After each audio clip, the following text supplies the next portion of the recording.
أهلا بالكلاسيكو أهلا بالكلاسيكو. ما هذا الصوت يا أبي؟ إنه صوت الحرب يا بني.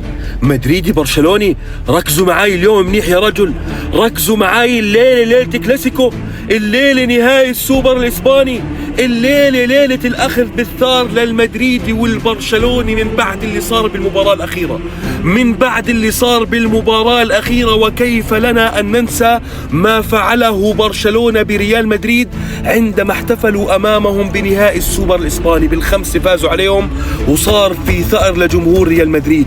والبرشلوني مش ممكن ينسى شو عملوا لاعبين ريال مدريد بلامين يامال بالكلاسيكو الأخير على سانتياغو برنابيو. مش ممكن البرشلوني ولا المدريدي ينسى الليلة حرب وراح تولع بالكلاسيكو، حرب وراح تكون بنهائي السوبر الإسباني، مش مباراة عادية. مدريدي برشلوني بدنا نولعها يا رجل، بدنا نولعها، بدنا نعلن انه اليوم اقوى كلاسيكو راح يكون من سنوات طويلة. الليلة ليلة الاخذ بالثار، اما لريال مدريد او لبرشلونة.